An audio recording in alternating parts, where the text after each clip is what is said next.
Un poquito cómo va a ser el desarrollo de las clases. Las clases no son magistrales, ¿listo? Miren, cuando hable mucho me pueden decir, ¿listo?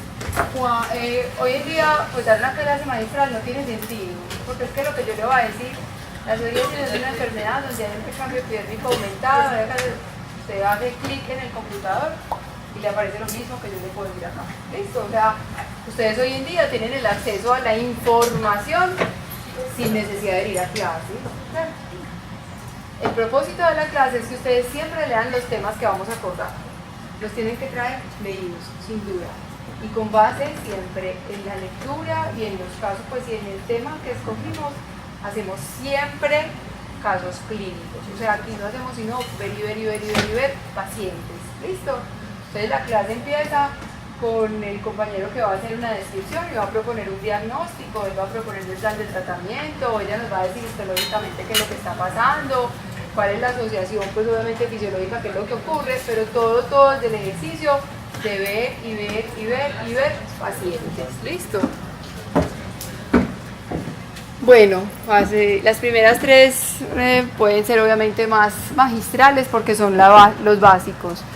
Siempre, chicos, ustedes llegan con muchas falencias como en la parte básica, la biología, la histología, obvio pues yo no me pretendo que se acuerden de la histología de piel, procesos obviamente como fisiológicos de las carcinogénesis y todo eso. Al principio vamos a ver todo eso, fisiología, semiología, histología, para que teniendo claro cómo funciona cada cosa, podamos entender cuando la enfermedad aparece, qué fue lo que falló, dónde estuvo el daño, qué fue lo que no funcionó y podamos obviamente como integrar un poquito más el conocimiento. Y siempre hacemos integración de fisiología con histología, o sea que ustedes entiendan que si yo en el paciente estoy viendo una ampolla, usted sepa en su cabecita histológicamente a ese paciente qué le está pasando para tener una ampolla, ¿sí? Entonces tiene que tener la capacidad de hacer el análisis. Hoy en día los pacientes antes de consultar ya se han metido a internet. Doctora, yo busqué y yo lo que tengo es una psoriasis. Y ahí decía que para la psoriasis existía tal tratamiento. Entonces dice, wow. Pero usted no puede quedarse en el nivel de educación del paciente. Su nivel de educación tiene que permitir la capacidad de integrar todos los conceptos, porque el paciente no sabe histología, no sabe dónde queda la capa basal, ni está entendiendo ni siquiera nada de lo que vio. Usted sí lo tiene que entender, obviamente, y eso hace la diferencia, pues. Bueno, la piel para muchos puede no revestir mucha importancia. Una de las situaciones difíciles a las que nosotros nos enfrentamos, digamos, con el proceso en cómo se desarrolla la salud, es que muchas veces el paciente consulta al médico general por cualquier enfermedad dermatológica y pocos se nos mueren, la verdad, ¿cierto? O sea, ni una mancha ni una cosita. Entonces, por esa razón, nunca lo remiten al dermatólogo, porque no es grave, pues, o sea, si ustedes uno se va a morir, entonces, remisión, nada. Pero la piel, más allá de que pueda haber una patología, un trastorno funcional, una enfermedad genética o muchas otras cosas, la piel sin lugar a dudas reviste una importancia social muy grande. Y es que si usted tiene un quiste hepático, pues ahí está sentado y ni cuenta se ha dado, y no le da pena que le vean el quiste, pues porque allá está, ¿cierto? Y cuando se lo pillan es por una eco, obviamente ocasional, un hallazgo pues incidental, y dice, ves que tenías un quiste y no te habías dado cuenta. En la piel no pasa eso, porque en la piel usted todo lo ve. Entonces a la gente no le gusta que el otro le vea lo que tiene, ¿cierto? Entonces la gente sufre, los problemas de la piel deterioran a veces la calidad de vida, deterioran a veces el desempeño laboral de los pacientes o puede incluso llevarlos a una pérdida de un trabajo si tiene una enfermedad de la piel. Si por ejemplo obviamente trabaja en la cocina, pues es un chef y le da una psoriasis palmar, no, chao, tenemos que cambiar de chef, pues porque cómo vamos a cocinar pues con todas esas camitas de piel ahí en la comida, ¿cierto? Entonces esas cosas tienen mucha importancia en la vida de pareja, en la vida social, en la vida afectiva, en la autoestima, en todo. La piel obviamente tiene como esa importancia.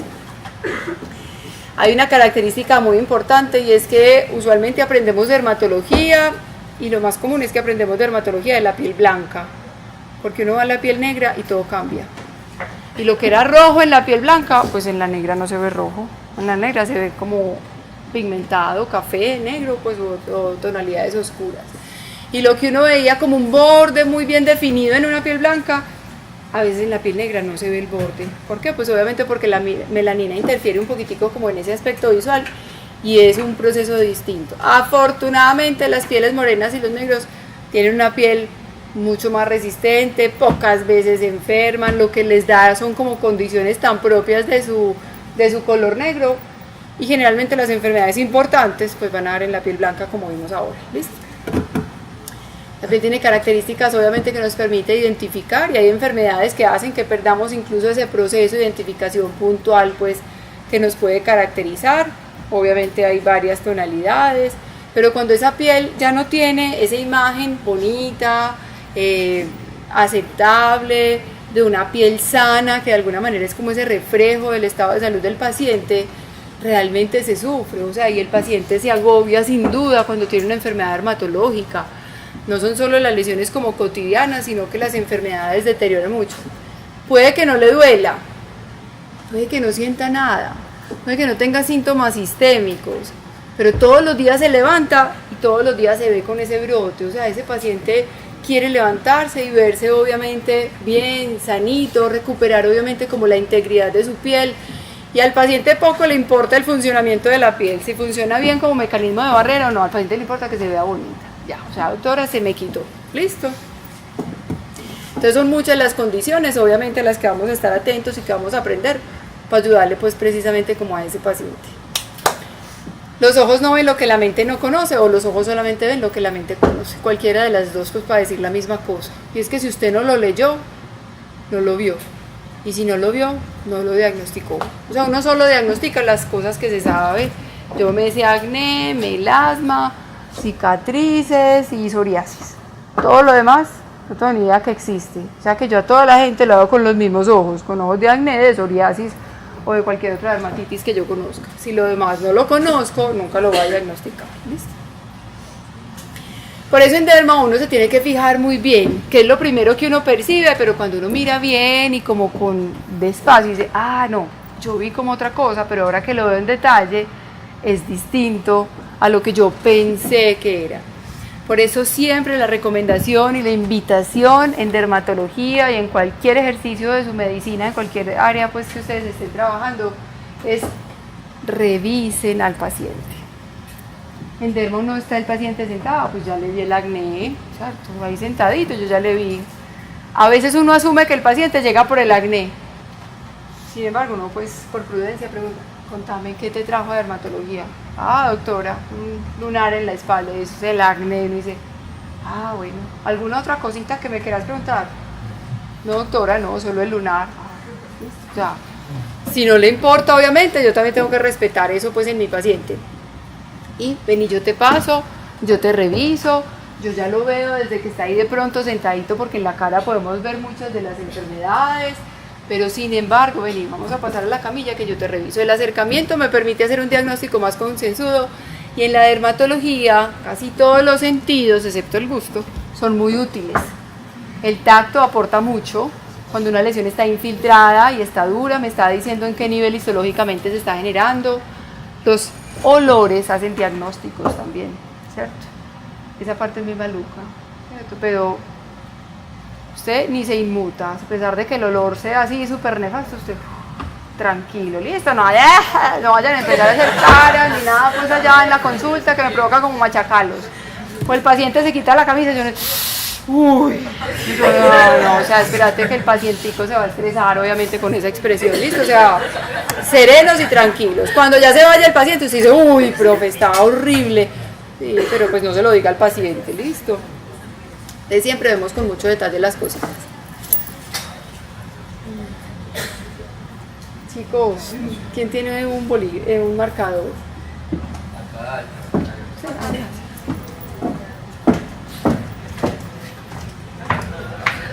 Para los que ya conocen un poquito sobre las clases, a mí me parece que, bueno, no me parece, no, eso también está escrito, que digamos hay características que permiten el proceso de aprendizaje.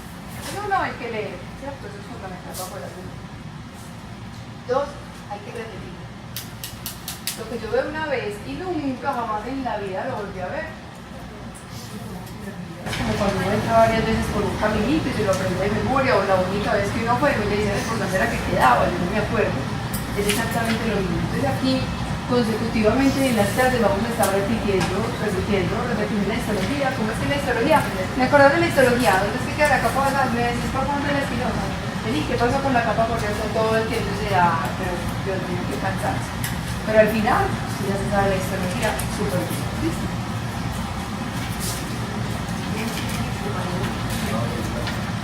No tener un clima, claro.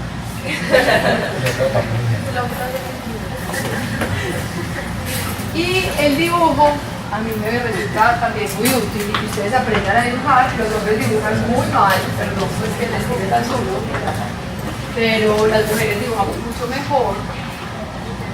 Cuando yo lo saco siempre que hagan obviamente como el diagrama un poquitico de la piel.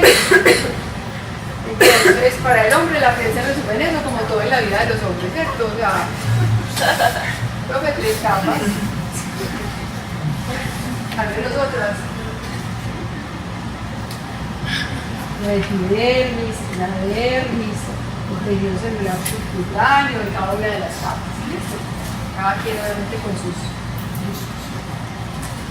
Entonces en la piel tenemos 3 capas. La epidermis, la dermis, el tejido celular subcutáneo o hipodermis. Las 3 constituyen ese tejido obviamente de la piel. Y cualquiera de las 3 se puede enfermar o se pueden enfermar pues obviamente conjuntamente. La epidermis tiene una característica y es un epitelio. ¿Qué quiere decir que es un epitelio? Que tiene obviamente un componente celular, que es lo que creamos, ¿cierto? Entonces, ese epitelio está formado por células. En este caso es estratificado. ¿Qué quiere decir que está estratificado? Que tiene estratos. ¿Qué quiere decir que tiene estratos? Que tiene varias capas, niveles, o como ustedes lo quieran decir. ¿Listo? Ese epitelio estratificado va a ser la primer barrera de defensa de la persona en su piel contra todas las agresiones del medio ambiente. Entonces que obviamente, por obvias razones, es el órgano pues, más expuesto. Ese epitelio se va a constituir entonces por un grupo celular y el hecho de que sea la capa con mayor celularidad quiere decir que es donde más tumores le va a tener el paciente por obvias razones, ¿cierto? Porque este tumor siempre es una reproducción celular que no está controlada, que a veces no está diferenciada, entonces claro, donde más tumores le hace mi paciente es acá. En ese epitelio se presentan unas capas y esas capas se denominan, la primera se llama capa basal y se escribe con B grande porque está en la base. No se escribe basal porque no es del vaso, sino de la base del epitelio, ¿cierto? Entonces, la capa basal es la primera. Y en la capa basal, yo siempre voy a tener unas células que tienen una característica y es que son columnares, son unas alargaditas. Tienen el núcleo siempre en la base. Y, dependiendo del fototipo, tiene la característica de tener en la superficie, sí o no, algo que se llama melanina. Es que la que muy bonita es una melanina, es el techito. El techito ¿para qué? Para que el sol obviamente no me dé la radiación ultravioleta, no me haga daño, y el núcleo que es como protector, ¿cierto? Obvio, hay quienes tienen poquita melanina y quienes tienen mucha melanina. Entre más melanina tengo, pues mejor es mi techo, y entre mejor es mi techo, pues más protegido estoy y no tengo tanta incidencia o riesgos de tumores o enfermedades, obviamente en este caso incluye las personas. Resulta que entre las células basales yo voy a encontrar entremezcladas también algunas basales que realmente van a ser células madre. Y de esa celulita es que se orina todo el epitelio. ¿Listo? Desde ahí es donde empieza obviamente la producción celular. Y es que resulta que yo cada 28 días cambio de piel.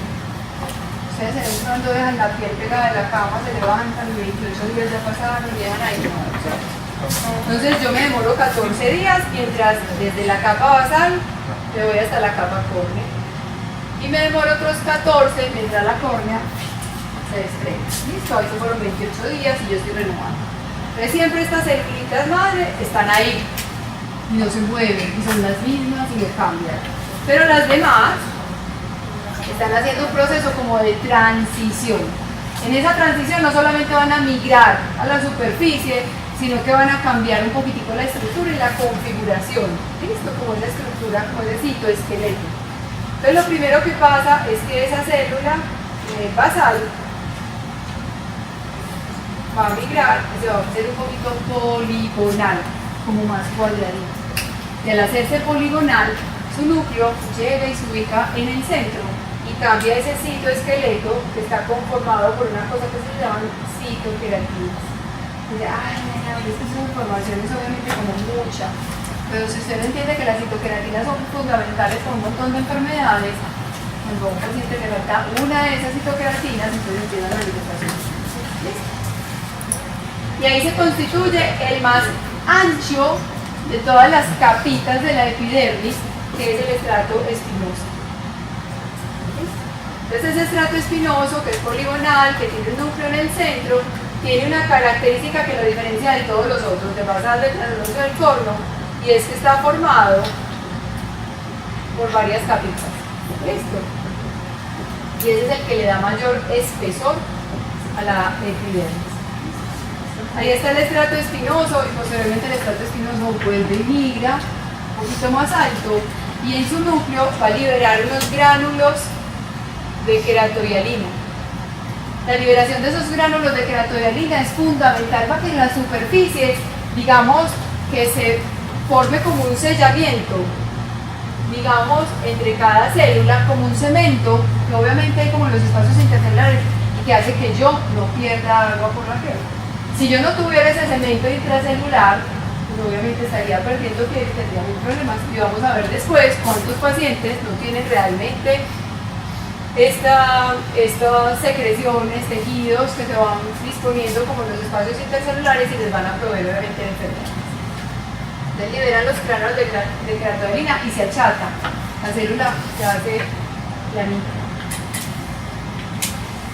Finalmente la célula cumple con un ciclo biológico.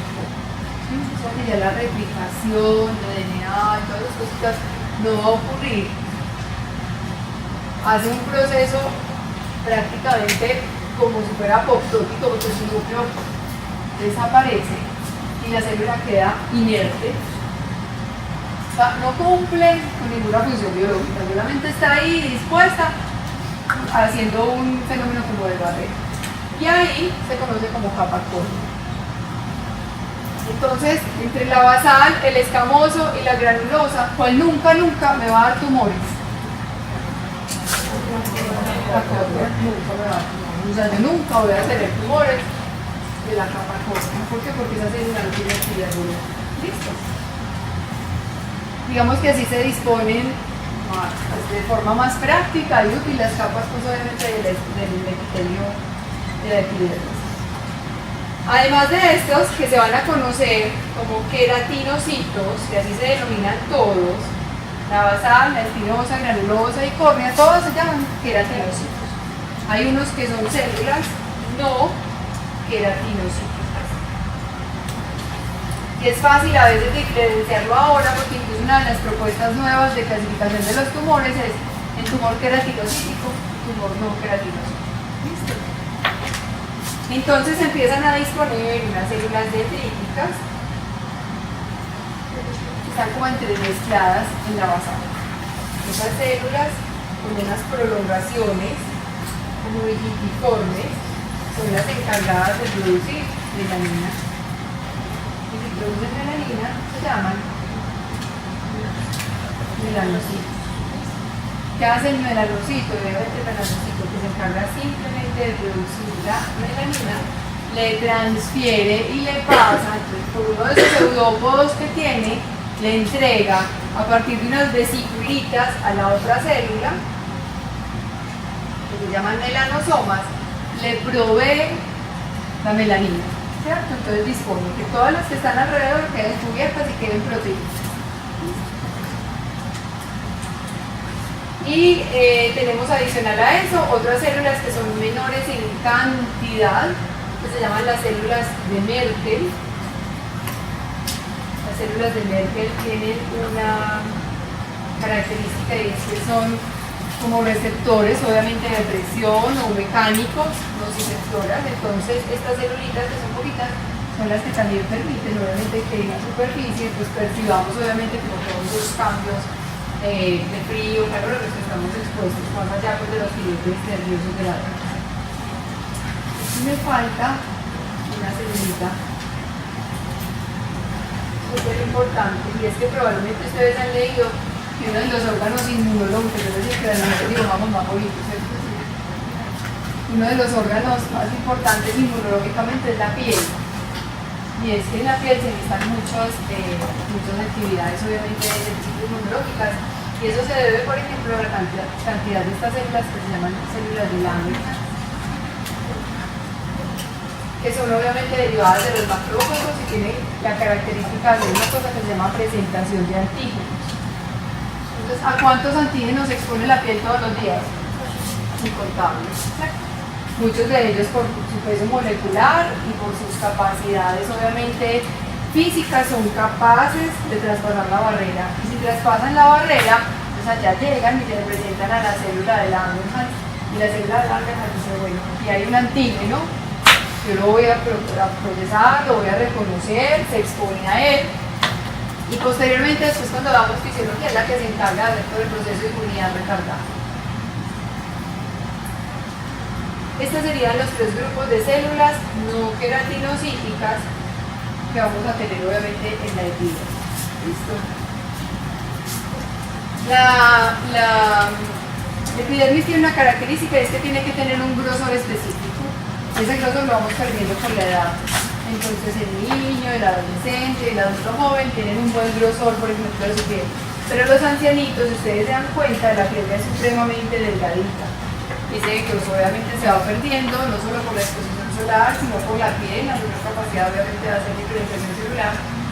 Y lo otro es que la epidermis tiene algo que se llaman unas crestas.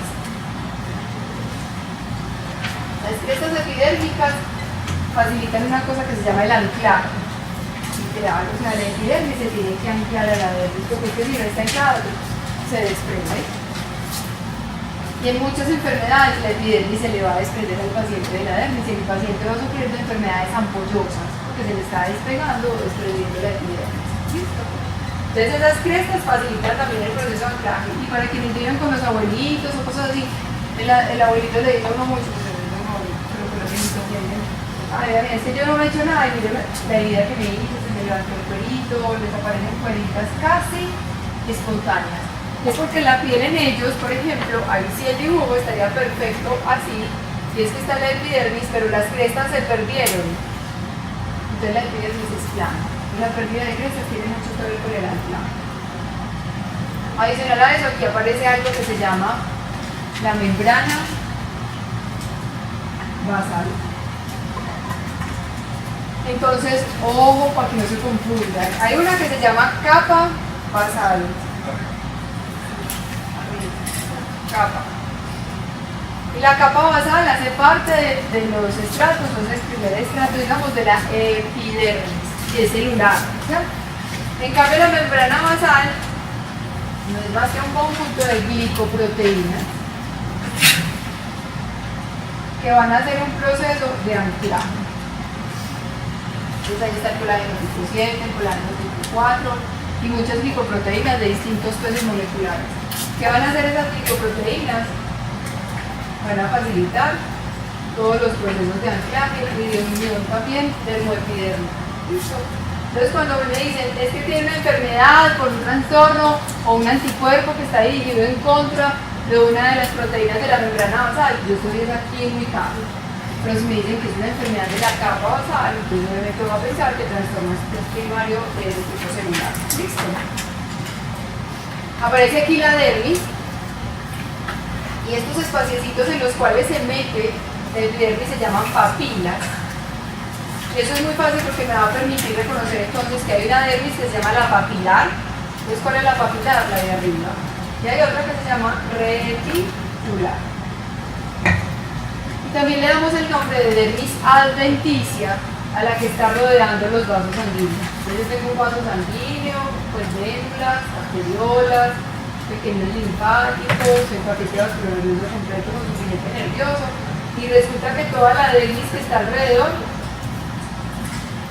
rodeando obviamente esas estructuras vasculares, se llama dermis adventicia. Entonces es simplemente un nombre que permite desde el histológico ubicarse. A ustedes les pasa mucho, y es que las EPS ya no nos autorizan casi valoración de pacientes. A ustedes les está tocando hacer mucha dermatología y dicen, doctor, le toma la biopsia por favor a la paciente. Usted le toma la biopsia, aparte de eso le llega el reporte. Entonces dermis adventicia, infiltrada, con linfocitos atípicos, que no completan los procesos de maduración, con atipia nucleolar. Entonces tiene que saber que si le están hablando de eso, pues se ubica simplemente exterológicamente. Vamos bien. Despiértense un poquito, que yo sé que estoy muy duro. Entonces tenemos aquí la dermis. ¿De qué está constituida la dermis? Es simplemente un tejido que se forma de colágeno y elastina. Son fibras de colágeno, elastina y colágeno, pues es amado por todos los pacientes. Ya que me falta colágeno, doctor. Yo estoy tomando colágeno. Hace parte de nuestra sociedad de consumo y de nuestras publicidades engañosas. ¿Listo? Pero eso está formado de colágeno y elastina. Y esas fibras tienen que tener unas características en grosor, en disposición, porque tienen que formar una red. Si en algún momento esas fibras se alteran y la red no es, digamos, de esta manera, sino que todas las fibras se disponen de la misma forma, ¿qué le va a pasar al paciente? Hacerse tirar las fibras elásticas. Obviamente para darle pues como distensión y elasticidad a la piel. Si esas fibras no están bien, entonces los pacientes empiezan a sufrir de procesos como de esclerodermia, ¿cierto? Los esclerodermiformes, donde van perdiendo la elasticidad de la piel. Ese colágeno de elastina, el principal productor se llama el fibroblasto. El fibroblasto es una célula alargadita con forma en uso y es la principal célula de la dermis. Pero resulta que es que la dermis es más un mesénquima, no es un epitelio. ¿Qué quiere decir que es un mesénquima? O sea, que está conformado por más estructura de soporte que celular. ¿Listo? Entonces ahí se empieza a diferenciar obviamente el epitelio. Entonces es un montón de soporte, y por allá saltaditos, pero un fibroblasto. ¿Listo? Adicional a eso, entonces están las células vasculares, obviamente del endotelio, endoteliales, están las células de los linfáticos, están las células de los filetes nerviosos, están los linfocitos que van a ser como unos habitantes normales y en casi todas las enfermedades es común que veamos algunos linfocitos o incluso pacientes sanos que están migrando y están haciendo simplemente procesos inmunológicos o fenómenos de reconocimiento pues, de remoto. Tenemos macrófagos, que ya es obviamente pues, como el derivado de la célula de Langerhans, que también va a ayudar a procesar las reacciones incluso a cuerpo extraño, o los fenómenos de formación de granulomas en algunas infecciones. Vamos a ver si me tragué de pronto alguna. Y aquí en la hipodermis es un poquito más simple, está constituida por los adipocitos. Los adipocitos son células claras, tienen un núcleo excéntrico, tienen un citoplasma muy claro y están metidos entre septos fibrosos. Y esos septos fibrosos están formados también de colágeno, de elastina, y por ese septo corre el paquete vascular nervioso. ¿Listo? Entonces cada uno de esos grupos celulares, el endotelial, entonces yo puedo tener un angiosarcoma, el filete nervioso, entonces yo puedo tener un neuroma, un neuroedema, un tumor de origen neural, un neurofibroma. Tengo fibroblastos, entonces puedo tener un dermatofibroma o un fibrosarcoma. Y cada una de esas células me puede dar un tumor diferente. Y hay adicionalmente ahí algo que se llama anexos. Yo les digo, está un poquito recargado. Entonces, los anexos son esas estructuras que acompañan la piel y que le proveen de ciertas facultades. Entonces, digamos que aquí está la epidermis se va a invaginar. ¿Qué quiere decir que se invagina? Que esto por aquí va a estar tapizado. Y aquí adentro se forma una luz. Esto se llama folículo piloso. Entonces el folículo piloso obviamente tiene una conexión afuera porque tiene como un ducto de salida, que es la apertura folicular. Y siempre en un folículo que hay un pelo. El folículo piloso siempre está conectado con algo que se llama glándula sebácea. Y esta glándula sebácea es la que produce la grasita en la cara que está engorda. Y siempre tenemos mayor cantidad en la cara, en el pecho, en la espalda y en el cuero cabelludo, por eso las denominamos áreas seborreicas. ¿Por qué? Porque son las áreas donde se produce normalmente más sebo por mayor concentración de glándulas sebáceas. Entonces puedo tener un tumor benigno de la glándula sebácea o puedo tener un carcinoma sebáceo. Y en el fondo de la dermis, que está en la dermis reticular, hay unos ovillitos que tienen un conducto que puede drenar directamente al exterior o un conductico que drena en la parte superior del folículo. Esas glándulas se llaman necrinas y son las glándulas del sudor. ¿Listo? Cualquier cosita que falle. Hay pacientes que nacen sin glándulas necrinas.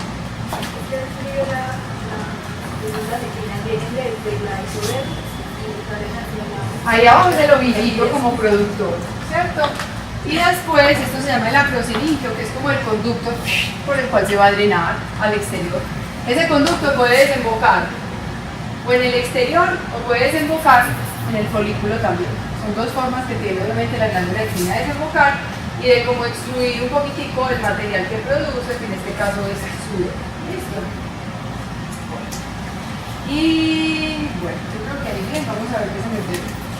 Chicos, yo sé que eso es muy duro, que eso es muy complicado, que tanta información, pero si lo dibujan, cuando veamos fisiología van a entender cómo es que funciona la glándula sebácea, qué es lo que pasa con el recambio epidérmico y todo va a ser más fácil. ¿Listo?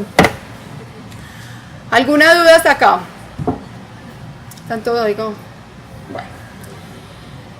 Tenemos entonces aquí, hay un poquitico pues como de lo que mencionamos. Ahí está todo. Entonces miren cómo se ve, o sea, de mi dibujo a la realidad pues hay una distancia gigante. Todo esto que ustedes ven acá, y creo que me siguen en la flechita, mírenlo acá y fíjense en esto. ¿Qué es esto entonces que yo estoy delimitando acá? Es que háblenme fuerte. ¿Qué es esto que yo estoy marcando? Las papilas ¿qué?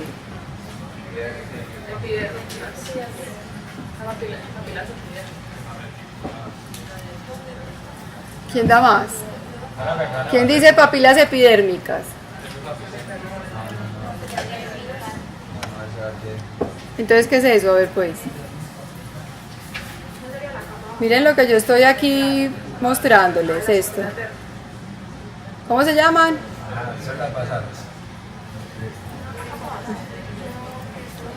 A ver. Esto. Pero ¿cómo se llama?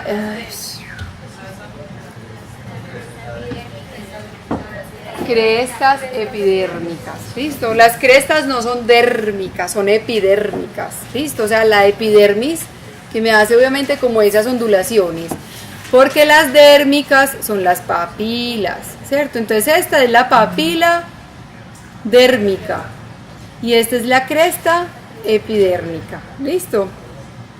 Aquí yo tengo entonces, ahí no se ve muy bien, ahorita damos un acercamiento, entonces esta es la capita de células basales. Todo esto que yo veo aquí, desde acá hasta acá, que es lo más grueso, entonces es ¿cuál? Vayan pues ahí pasteleen. La capa espinosa o escamosa, se le puede decir de las dos. Fíjense que acá se ve una como más marcadita, ¿cierto? Si la ven acá que se hace más notoria, que toma una coloración diferente, esa es la capa granulosa.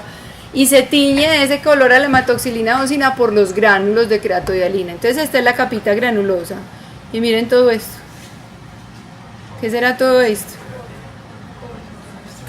¿Y cómo se llama esa queratina? Sí, está perfecto decirlo queratina, pero obviamente histológicamente es ¿qué? La capa córnea. ¿Listo? Esa capa córnea puede ser de este espesor o puede ser a veces solo así de delgadita. Eso depende de donde yo esté ubicada anatómicamente. Eso podría ser perfectamente de palma, de planta, donde la capa córnea es así de gruesa, porque si yo voy a ver una biopsia del párpado, obviamente la capa córnea es supremamente delgadita, lo mismo que la epidermis. Aquí está toda la dermis y aquí entonces están estas células claras, que son los adipocitos, que obviamente empiezan a tener obviamente unos septos que la rodean. Listo.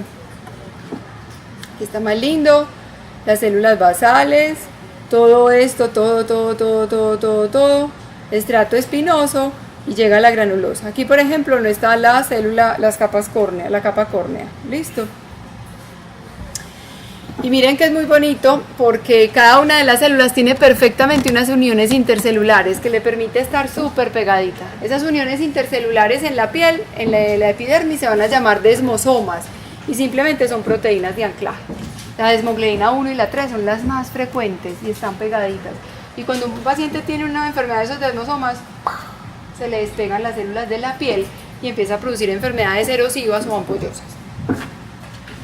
Eso se llaman desmosomas. Y esta viene a ser entonces la imagen de la membrana basal, ¿cierto? Esa membrana basal ya dijimos que simplemente es un tejido que se forma y que no tiene un componente pues celular. Van a encontrar muchos diagramas que les permiten entender obviamente esa membrana basal. Aquí están los fibroblastos, miren que son alargaditos y son como muy dispersos en medio pues de una base o una matriz que lo soporta. Esa matriz de colágeno y elastina también está embebida en algo que se llama ácido hialurónico, que ahora está pues súper de moda, y ese es el ácido hialurónico, es como un colchoncito, un sustrato que va a sostener obviamente esa red de colágeno y elastina. Fíjense por ejemplo, esta es una coloración de una paciente, obviamente donde se pide una coloración especial para fibras de elástico. Las fibras elásticas realmente no se logran diferenciar de las de colágeno en una coloración convencional, pero en una coloración especial que se llama tinción de elástico, entonces se logran definir.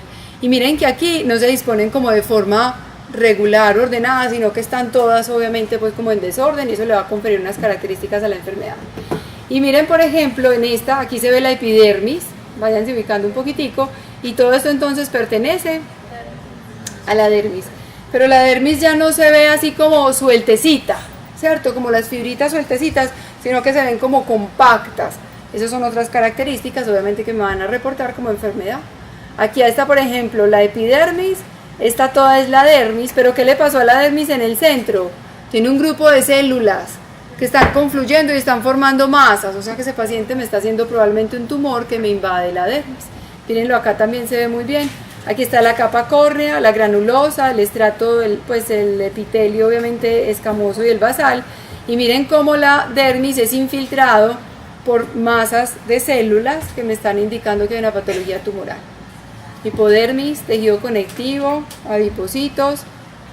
Y fíjense entonces en los libros, en todas esas imágenes que les van a ayudar un poquitico a orientarse. ¿Listo? Cuando les dije que teníamos que utilizar vocabulario médico es porque vamos a hablar semiológicamente con los términos que se usan. Fíjense bien en esto, aprendamos a denominar cómo es el bordecito de los labios. Cuando una lesión aparece en el labio es muy importante describir si está en el centro, si está en la parte de la mucosa o si está en el bermellón, si de pronto se ubica en el filtrum. Y siempre también se los digo, a veces ustedes dicen, vení, yo voy a entregar turno, te queda el paciente ahí en sala de procedimientos, hay que cauterizarle unas verrugas o unos moluscos, dale que es ahí en la boca. Entonces llega así, digamos que si pasa así, terminan quemándole el lunar o una cosa distinta, ya el paciente dice, es que me quitaron lo que no era. O sea, una buena descripción donde yo ubico anatómicamente las lesiones me va a ayudar a mí, pero también a quien reciba la remisión o algo pues para hacer un procedimiento. Aquí está por ejemplo la columela, aquí están las narinas, aquí está la punta nasal, ¿cierto? Todas esas cositas son importantes porque si yo digo, tiene un carcinoma vasocelular nasal, o sea, está en el puente, en el dorso, en la vertiente, en la punta, en la columela, en la narina o en donde se está ubicando, ¿cierto? Bueno, son muchas pues las cosas anatómicas. anterior, posterior, ventral y dorsal. Repasen, repasen, repasen. Y resulta que no termina todo en piel, sino también en uña. Apréndanse pues entonces las estructuras desde el punto de vista anatómico de la uña. ¿Ves que el tumor es acá? Bueno, entonces está en el pliegue proximal. No, es que la verruga está acá, es entonces en el pliegue lateral externo o el medial. Ah, no, es que está aquí debajo. Ah, entonces está en el hiponiquio. Ah, es que está comprometiendo la lámina o es que es el lecho. ¿Sí? Bueno, cada una de esas cositas es importante porque todo hace diagnóstico. El pelo también lo van a revisar. Y las fases de crecimiento. Las consultas de dermatología también se mueven mucho por pelo. Y típico, o sea, el 70% de la población femenino se me cae el pelo y el pelo así. Solo como, en serio. Les llevan el pelo y lo envuelven y se lo llevan en una bolsita, doctor, para que vea que sí es verdad. Pero el pelo es una consulta supremamente frecuente y como puede ser algo muy localizado y muy puntual del metabolismo, puede ser una manifestación de muchas enfermedades sistémicas. ¿Listo? Entonces yo les dije que todo se veía igual. Pero la idea es que usted al final del semestre usted me diga, ah, no, doctora, es que esto es un eritema multiforme, es que esto es una tiña, es que esto es un linfoma, ¿cierto? Usted ya sabe diferenciar. Porque para el paciente, ah, doctora, ¿qué me unto para un coloradito que tengo? Pues espérate que yo te tengo que ver. Pues sí, es que realmente el examen físico nada lo ha desplazado. Entonces, si nosotros de pronto queremos hacer esa descripción, Raúl Márquez.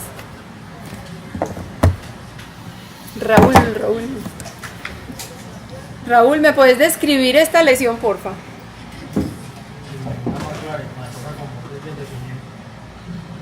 Mácula eritematosa de bordes bien definidos.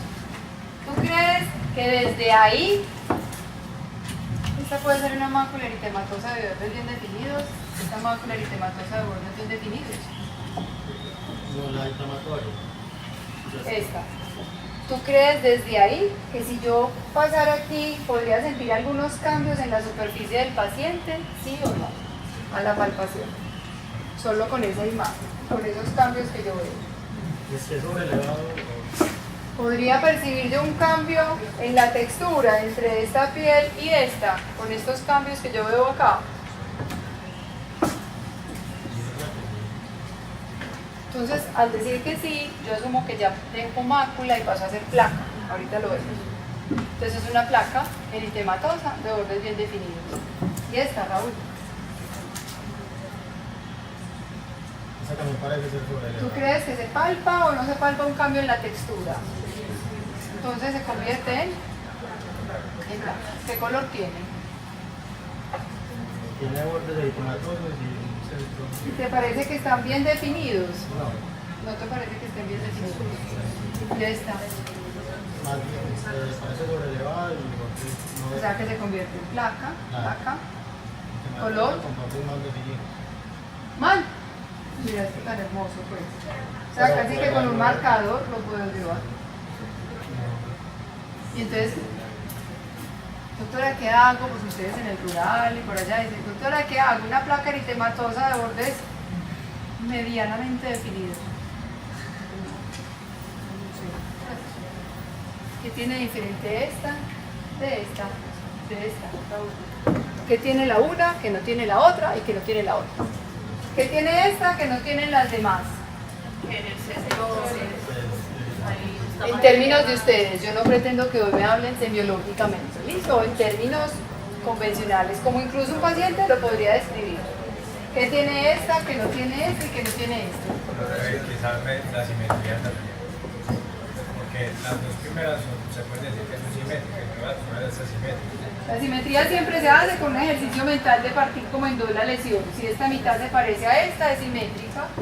Si esta mitad se parece a esta, es simétrica. Y esta mitad en algo no se parece a la otra, ¿cierto? Entonces esta es asimétrica y las demás son simétricas. Listo. Una diferencia. ¿Listo? Otra diferencia. ¿Quién la ve? ¿Qué quiere decir? Dime.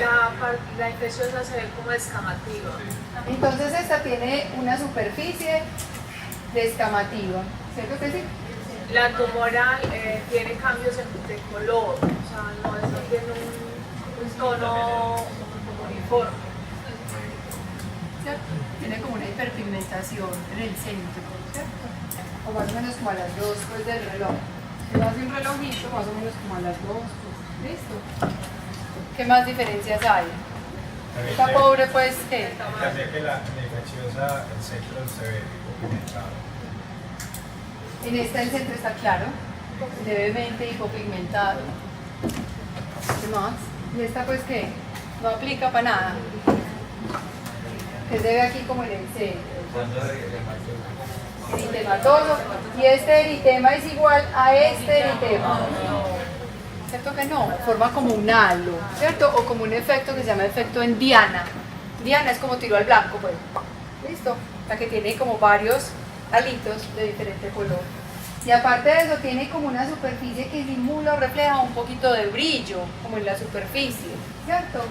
Que no tiene esta, que no tiene esta. Entonces, todas esas cosas son las que yo tengo que ver.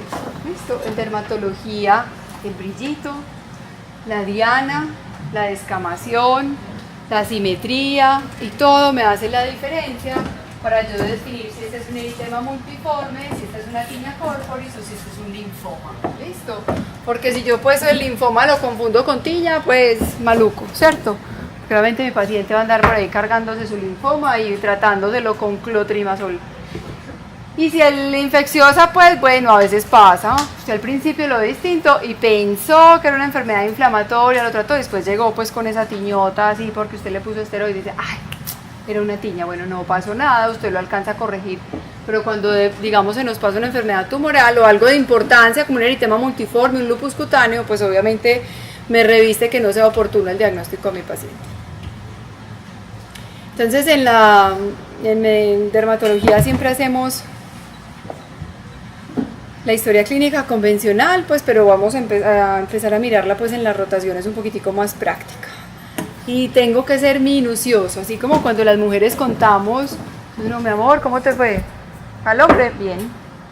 Pero no, imagínate, salí a las 12, paré un momentico, compré unas cosas en un almacén, había unas pijamas divinas y compré una cosa para la niña y se me atravesó un señor, me asusté, y uno pues con pelos y detalles va haciendo la descripción. En eso usualmente, no, y no es charla, lo hacemos mejor las mujeres. Para el hombre eso es una placa, ya, nomás, así de sencillo, listo. Esas son características también de género.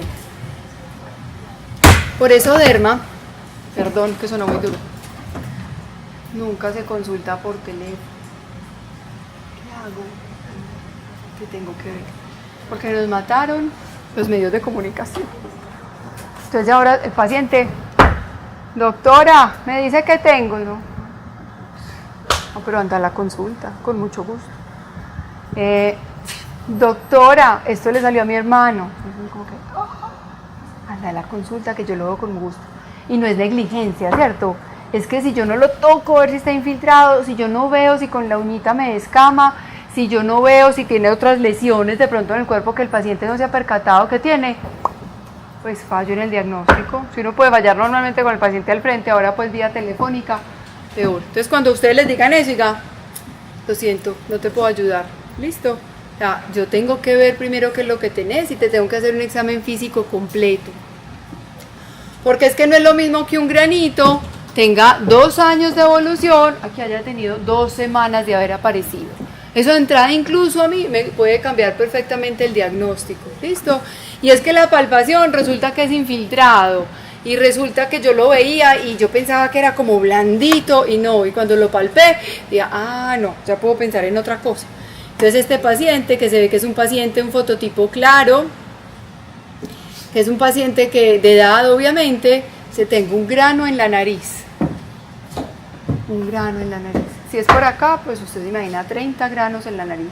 Pero si usted lo ve y dice, listo, ese señor tiene una pápula, esa pápula está muy bien definida, es normocrómica, tiene el mismo color de la piel, tiene unas telangiectasias en la superficie que tienden por ser más predilectas en la periferia y en este caso es asintomática. Don Rafael, ¿cuánto lleva con eso? Doctora, como 6 meses, como 1 año, como 2, o sea, es un periodo largo. Don Rafael, usted tiene un carcinoma vasocelular, listo, o sea que yo estoy hablando de un tumor maligno de la capa basal.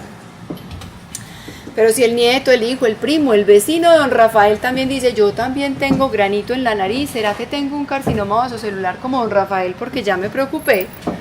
Entonces, bueno, vamos a ver, porque es que don Rafael tenía 80 años y a los adultos mayores siempre les dan más tumores que a los niños, ¿cierto? Entonces este ya me cambia incluso no solo el grupo etario y me dice que tiene también una pápula, pero esa pápula, aunque el borde es levemente eritematoso, el centro se ve como expuesto, como más exofítico y se ve que le sangra con mucha facilidad. Y esa papulita tiene un collaretico alrededor que la envuelve, ¿cierto? Como de epitelio. Y parece estar cubierta como por unas costras amarillentas. Entonces este niño no tiene un carcinoma vasocelular, este niño tiene un granuloma piógeno. Y el granito, pues, que lo que decía el paciente ya ni de granito tiene, sino que es una placa que se palpa con un centro violáceo, un halo eritematoso en la periferia, como de un aspecto casi que equimótico, ¿cierto? Entonces este paciente tiene una necrosis de la punta nasal, probablemente por consumo de cocaína. Y esta paciente tiene unas pápulas y confluyen y le forman unas placas extensas que cubren casi todo el ala nasal y la punta nasal, se extienden a la parte superior de los labios, son infiltradas y muy duras al tacto y resulta que son asintomáticas igual que este, igual que este, igual que este, y ella tiene una rosácea granulomatosa. Y este señor, el granito en la nariz, ya no es de 5 milímetros, no corresponde a ninguno de estos, no tiene brillo en la superficie, no tiene telangiectasias, tiene como unos quistes blancos en el centro. Aparte de todo, el señor tiene como el volumen de la nariz un poquitico aumentado, el tejido está como mucho más hipertrófico y resulta que ese señor tiene una rinofima, ¿listo? Rinofima, rosácea granulomatosa, carcinoma vasocelular, necrosis por cocaína y granuloma telangiectásico. O sea, varios diagnósticos para lo que para el paciente puede ser un granito en la nariz, ¿listo? Pero que yo desde la semiología, pues obviamente lo voy a diferenciar. Chicos, ¿ustedes quieren leer la semiología en la casa o quieren que la veamos acá? Hablen ahora y callen para siempre, tranquilos.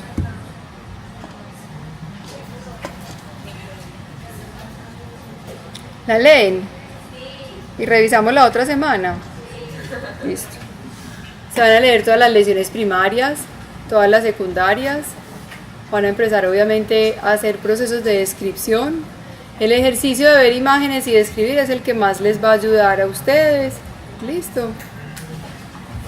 El nódulo, el quiste, el tumor, el labón, la vesícula, la ampolla. Y las lesiones secundarias son fundamentales. Si usted dice la primaria y no dice la secundaria, en la secundaria probablemente entonces no va a encontrar el diagnóstico, porque la secundaria son esas diferencias que encontramos ahorita que me permitían diferenciar. Todos los patrones se los van a leer. Y después hablamos de esto para que no se recarguen tanto y no se cansen tanto, ¿listo? Entonces la otra semana leen toda la semiología, van a repasar la histología, así como la vimos hoy, sencillita, y vamos a leer algo como de la fisiología de la piel, los procesos de recambio, el funcionamiento de los anexos, de las glándulas, para que vamos aprendiendo un poquitico cómo funciona todo, ¿listo?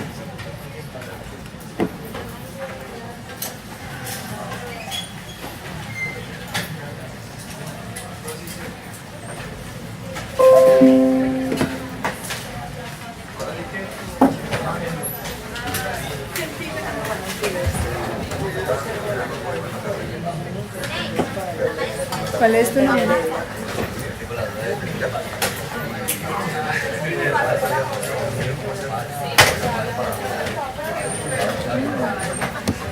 ¿Este es dónde? Aquí, Heredia Mejía. Listo, dale. Por favor, una pregunta, ¿alguna referencia?